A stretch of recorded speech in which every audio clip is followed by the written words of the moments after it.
নমস্কার। যুক্তি তর্ক সঙ্গে অর্কই আপনাদের স্বাগত। আপনাদের সঙ্গে আমি অর্কপ্রভ সরকার। ভারতবর্ষের বিভিন্ন রাজ্যে শাসক এবং বিরোধীদের মধ্যে রাজনৈতিক বিরোধিতা থাকে, নির্বাচনের সময় তুঙ্গে ওঠে, কিন্তু রাজ্যের প্রগতির বিষয়টা যখন সামনে আসে, রাজ্যের উন্নয়নের বিষয়টা যখন সামনে আসে, তখন কিন্তু শাসক ও বিরোধী বিভেদ বলে একটা মঞ্চে আসে। বহু অভিজ্ঞতা আছে আমাদের। যেমন স্টালিনের তামিলনাড়ুর সঙ্গে কেন্দ্রীয় সরকারের খটামটি প্রতিদিন লেগে থাকে, সেটা নতুন শিক্ষানীতি থেকে শুরু করে হিন্দি চাপিয়ে দেওয়ার অভিযোগ ইত্যাদি ইত্যাদি। তো যখন তামিলনাড়ুতে বড় কোনো প্রকল্পের উদ্বোধন হয়, প্রধানমন্ত্রী থাকলে পরে স্টালিন সেখানে যান, এক মঞ্চে থাকেন। সেই জন্য তামিলনাড়ুর শিল্পে অগ্রণী ভূমিকা পালন করছে। এখান থেকে পরিযায়ী শ্রমিকদের তামিলনাড়ুতে যেতে হয় বৃহৎ সংখ্যায়। আহমেদ প্যাটেল সোনিয়া গান্ধীর রাজনৈতিক সচিব ছিলেন, গুজরাটের মানুষ ছিলেন। নরেন্দ্র মোদীর সঙ্গে তার রাজনৈতিক সম্পর্ক তিক্ত ছিল, অহিনকুল ছিল। কিন্তু ভাইব্রেন্ট গুজরাট যখন নরেন্দ্র মোদী মুখ্যমন্ত্রী হিসাবে ওখানে করতেন, আহমেদ প্যাটেল থাকতেন।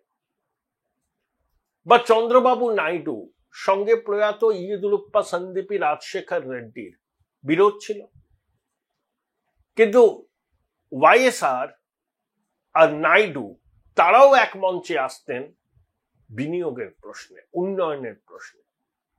আমি এই রাজ্যকে ব্যাখ্যা করি একটা শব্দ বন্ধ দিয়ে, ঈশ্বর পরিত্যক্ত বঙ্গদেশ, গড ফরসেকেন কান্ট্রি। আজকে আপনাদের মনে হচ্ছে না আমি যে উপমাটা দিই সেটা ঠিক? মাননীয়কে আমন্ত্রণ জানানো হয়েছে রেলের উদ্বোধনে, মেট্রো রেলে। মাননীয় যাবেন না। হাওড়া ময়দান থেকে সেক্টর 5 পৌঁছানো যাবে। এই প্রকল্পের স্বপ্ন বিধানবাবু দেখেছিলেন, তখন আর্থিক সমস্যা ছিল, প্রযুক্তিগত টানাপোড়েন ছিল, করে উঠতে পারেন। আর এই প্রকল্প কনসিভ হয়েছিল ইউপিএ 2 2008-9 সালে, 8 সালে প্রণব বাবু। আমার এক বন্ধু সহকর্মী, এখন বর্তমানে দিল্লিতে থাকেন, মুর্শিদাবাদ জেলার মানুষ। তা প্রণব বাবু তখন কেন্দ্রের বোধহয় অর্থমন্ত্রী, অধীর চৌধুরী সাংসদ। প্রণব বাবু জঙ্গিপুরে গেছেন। অধীর বাবু তাকে অনুযোগ করেছেন যে প্রণবদা, 34 নম্বর জাতীয় সড়কের একটা ব্যবস্থা করতে হবে, ওয়াইডেনিং করতে হবে ইত্যাদি ইত্যাদি। তখন সড়ক পরিবহন মন্ত্রী ছিলেন কমলনাথ। অধীর বাবুর সামনে প্রণব বাবু কমলনাথকে ফোন করেন এবং বলেন, আমায় সেই সাংবাদিক বন্ধু বলেছেন, listen Kamal Nath, Odhir is talking about this, you please take an initiative to do the needful. তারপরে প্রকল্পের কাজ শুরু হয়েছিল। এই যে ইস্ট ওয়েস্ট মেট্রো কনসিভ হয় প্রথম ইউপিএ এর সময় 2008, দ্বিতীয় ইউপিএ 9, জাইকার সহায়তায় এই কাজটা হওয়ার কথা ছিল।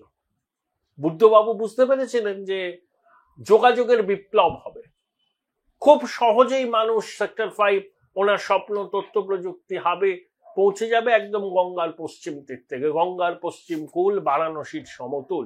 সেই জন্যই তো বঙ্গেশ্বরী মহাকারণ থেকে তার দপ্তর সরিয়ে নিয়ে গেছেন ওই গঙ্গার পশ্চিম কূলে নবান্নতে। তা তৃণমূল দাবি করছে যে তারাই নাকি এই প্রকল্পের উদ্গাতা। মমতা বন্দ্যোপাধ্যায় রেলমন্ত্রী থাকাকালীনই নাকি এটাকে কনসিভ করেছিলেন। এটা ইউপিএ জমানার প্রথম দিকে 2008 সালে, যখন ভারত মার্কিন অসামরিক পরমাণু চুক্তি নিয়ে বামেদের সঙ্গে জল ঘোলা শুরু হয়েছে, সেই পর্বেই হয়েছে। বুদ্ধবাবু অগ্রণী ভূমিকা নিয়েছিল। মমতা বন্দ্যোপাধ্যায়ের এখানে কি ভূমিকা আছে? সুজিত বসু দত্তাবাদের অবৈধ দখলদারদের সরাবার জন্য এই মেট্রো প্রকল্পের কাজে হস্তক্ষেপ করেছিলেন। বাধ্য হয়ে তাদের পুনর্বাসন দিতে হয়েছে রেলকে। ভালো করেছেন যে উচ্ছেদ করতে গেলে পুনর্বাসন দিতে হবে। সুদীপ বন্দ্যোপাধ্যায় এই প্রকল্পের অ্যালাইনমেন্ট নিয়ে প্রশ্ন তুলেছেন। এতে অনেক কালক্ষেপ হয়েছে, অনেক সময়ে গেছে। যে প্রকল্প আজ থেকে 6-7 বছর আগে হয়ে যেত, সেই প্রকল্প হচ্ছে এখন, এবং এর পূর্ণ কৃতিত্ব নরেন্দ্র মোদী সরকারের। নরেন্দ্র মোদী সরকার একটা জিনিস করেছে, আপনাকে মানতেই হবে, আপনি সরকারের বিরোধী হতে পারেন, যে ফিজিক্যাল ইনফ্রাস্ট্রাকচার ভারতবর্ষে যে তৈরি হয়েছে বিগত 11 বছরে অদৃষ্টপূর্ব। ভারতমালা প্রকল্প থেকে শুরু করে অটল সেতু থেকে শুরু করে উত্তর পূর্বে অভূতপূর্ব পরিকাঠামো উন্নয়ন হয়েছে। কাশ্মীরকে রেল মানচিত্রে যুক্ত করা হয়েছে। অটল সেতু নেহেরুজির আমলের প্রকল্প 63 সালে, সেটা হয়েছে 2024 সালে। মুম্বাই এবং মেনল্যান্ড মহারাষ্ট্রের সঙ্গে কানেক্ট করা 21.5 কিলোমিটার দীর্ঘ চেনাব নদীর উপর ব্রিজ, ইঞ্জিনিয়ারিং মার্ভেল হয়েছে। এটাও কেন্দ্রীয় সরকার করেছে। আমাদের রাজ্য সরকার সহযোগিতা তো করেনি, পদে পদে নানাভাবে বাধা দেওয়ার চেষ্টা করেছে। তাই মুখ্যমন্ত্রী কিভাবে যাবেন, কি বলবেন? উনি বলছেন ভাষা সন্ত্রাস, বাঙালিদের উপর অত্যাচারের প্রতিবাদ করার জন্যই আমি যাচ্ছি না। এইসব ছেদ যুক্তি মানুষ গ্রহণ করবে? বাঙালিদের উপর কোথাও অত্যাচার হচ্ছে না, কোথাও ভাষা সন্ত্রাস হচ্ছে না। ভাষা সন্ত্রাস যদি কেউ করে, এরা করছে। এপাং ওপাং ঝপাং, আমরা সবাই ড্যাং ড্যাং, শুভ নন্দন, এগুলোকে আপনি কি বাংলা ভাষা বলে মনে করেন? যাই হোক, এটা আপনাদের উপর ছেড়ে দিলাম। বাঙালি আক্রান্ত নয়, ভাষা সন্ত্রাসও কোথাও হচ্ছে না। লেম এক্সকিউজ দিয়ে বাজার গরম করতে চাইছেন, একটা ন্যারেটিভ তৈরি করতে চাইছেন। প্রধানমন্ত্রী 21শে অগাস্ট টেক্স স্যান্ডেলে লিখেছেন, তৃণমূলের উপর মানুষের রাগ বাড়ছে। সঠিকভাবে বলেছেন। 15 বছরের প্রতিষ্ঠান বিরোধিতা তো আছেই, তার উপরে দুর্নীতির প্রাতিষ্ঠানিকীকরণ এবং চৌর্যবৃত্তির সাম্রাজ্যের প্রতিষ্ঠা। এটা এই সরকারের অ্যাচিভমেন্ট। শিল্প নেই, কলকারখানা নেই, কর্মসংস্থান নেই।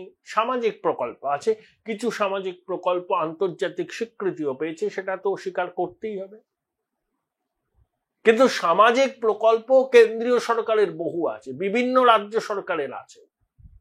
তাই এটা কোনো ইউনিক ফিচার নয়। একটা রাজ্যের প্রগতি তখনই হয় যখন হেভি ইন্ডাস্ট্রি আসে, মানে কি বলবো, ইনভেস্টমেন্ট ডেস্টিনেশন হিসেবে একটা রাজ্য উঠে আসে, তখনই সেই রাজ্য প্রগতির সড়কে হাঁটতে পারে, কর আদায় বাড়ে, এবং কর আদায় বাড়লে পরে সামাজিক প্রকল্প চালানো সরকারের পক্ষে সুবিধা হয়।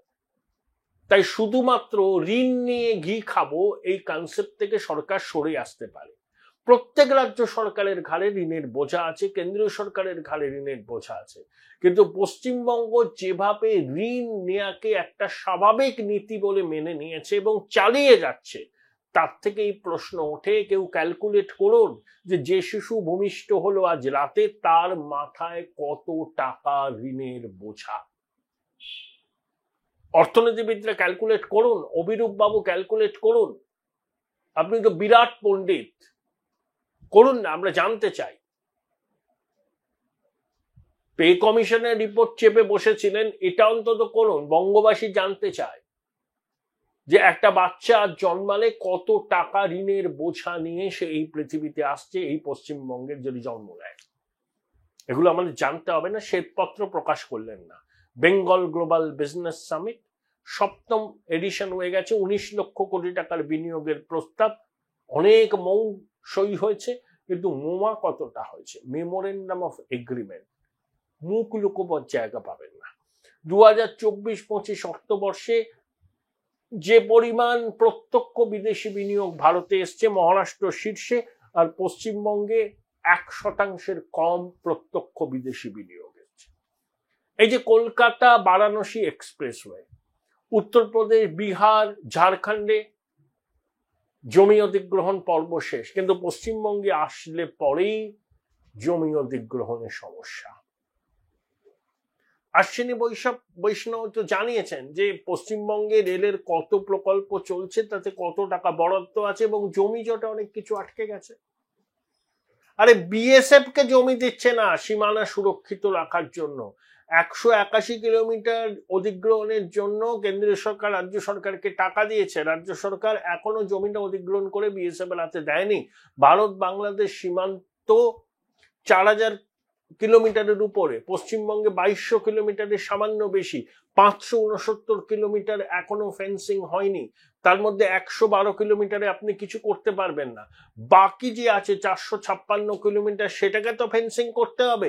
তার মধ্যে 181 কিলোমিটার ফেন্সিং এর জন্য যে জমি লাগবে সেই টাকা কেন্দ্রীয় সরকার রাজ্য সরকারকে দিয়ে দিয়েছে, এখনো কিন্তু তারা জমিটা পায়নি। আর 2023 সালের 1 জানুয়ারি থেকে 2025-এর 31 জুলাই পর্যন্ত কেন্দ্রীয় স্বরাষ্ট্র দপ্তরের প্রতিমন্ত্রী বিহারের নেতা নিত্যানন্দ রায় জানিয়েছেন সংসদে প্রায় 4000 জন অবৈধ অনুপ্রবেশকারীদের আটক করেছে সীমান্তরক্ষী বাহিনী। এটা আটক, আর যারা ঢুকে পড়েছে বেআইনি ভাবে তাদের সংখ্যাটা ভাবুন 10 গুণ হতে পারে। তাহলে জনবিন্যাস তো বদলাবে। Join Indian Institute of Hotel Management now. Right choice, right decision. সেই জন্যই ডেমোগ্রাফিক কমিশন। জনবিন্যাসকে পরিকল্পিতভাবে বদলানো হচ্ছে, এটা তো সহ্য করা যায় না। একটা সরকার মানুষের ভোটে নির্বাচিত সেই বিষয়টার গুরুত্বই বোঝে না, বা বুঝলে পরেও ভোট ব্যাংকের জন্য চুপ করে থাকে। তাই তৃণমূলের মুখপাত্ররা বলছেন না যে সবকিছু দিদির আমলে হয়েছে, সেটাই নাকি এই সরকার করছে, এই সরকার কৃতিত্ব দেয় না, ইত্যাদি ইত্যাদি। যদি সরকার মুখ্যমন্ত্রীকে আমন্ত্রণ না পাঠাতো তাহলে বলতো দেখো আমাদের আমন্ত্রণ পর্যন্ত করছে না। আবার যখন সসম্মানে মুখ্যমন্ত্রীকে আমন্ত্রণ জানিয়েছে রেল মন্ত্রক, যে বিজ্ঞাপন বেরিয়েছে 21শে অগস্ট, কাগজে তাদের মুখ্যমন্ত্রীর নাম জলজল করছে, মুখ্যমন্ত্রী আসছেন না। আসলে ওই সবাই যাওয়ার তার মুখ নেই। রাজ্যের উন্নয়ন তো তার কাছে কোনোদিনই অগ্রাধিকার নয়। তার অগ্রাধিকার ভোট ব্যাংক, তার অগ্রাধিকার ডোল পলিটিক্স, আর যেন তেন প্রকারেণ ভোট কুড়িয়ে ক্ষমতায় থাকা, মিথ্যা ন্যারেটিভ দিয়ে মানুষকে বিভ্রান্ত করা, প্রকৃত সত্যকে আড়াল করা, এগুলো হচ্ছে, এটা শিল্পের পর্যায়ে এরা নিয়ে গেছে। আর মুখপাত্ররা তারস্বরে অসত্য ন্যারেটিভ তৈরি করে মানুষকে বিভ্রান্ত করে। ঠিক যেভাবে এসএসসির ক্ষেত্রে এই মুখপাত্ররা মিথ্যা ন্যারেটিভ তৈরি করে যোগ্য চাকরিহারাদের সঙ্গে প্রতারণা করেছে। সুপ্রিম কোর্ট যখন বলে লজ্জাজনক, অযোগ্যদের বাঁচাতে সরকারের এত তৎপরতা কেন, তখন এই মুখপাত্রদের সামান্যতম বিবেক দংশন হয় না? বিবেক বলে এদের কিছু আছে নাকি? মহিয়সী নারীর পাদপদ্মে বিবেক টিবেক সব সমর্পণ করেছে। যেরকম তৃণভোজী বুদ্ধিজীবীরা, তাদের বিবেক টিবেক আর নেই, মেরুদণ্ডও নেই, এমনই তাদের মেরুদণ্ড সরীসৃপ লজ্জা পাবে। আজকে পশ্চিমবঙ্গ বা কলকাতার বাসীর কাছে একটা কিন্তু গুরুত্বপূর্ণ দিন, আনন্দের দিন। দীর্ঘ টালবাহানার পর অনেকগুলো রুটে মেট্রো চালু হচ্ছে, অনেক আগে হতে পারত। পদে পদে বিরোধিতা, অসহযোগিতার জন্য এতগুলো বছর পার হয়ে গেল। কিন্তু যাই হোক, এটা ভালো খবর। মাননীয়া যাচ্ছেন না, যেতে চাইছেন না, কারণ মঞ্চে উঠে আবোল তাবোল বললে পরের দিন সংবাদপত্রে চুলচেরা বিশ্লেষণ হবে না মাননীয়ার বক্তব্যের, কাটাছাড়া হবে, তথ্য পরিসংখ্যান দিয়ে অনেকে তো এগিয়ে আসবে, তখন মাননীয়ার মুখ পুড়বে। তাই এই লজ্জা ঢাকতেই তিনি যাচ্ছেন না, আর কিছু নয়।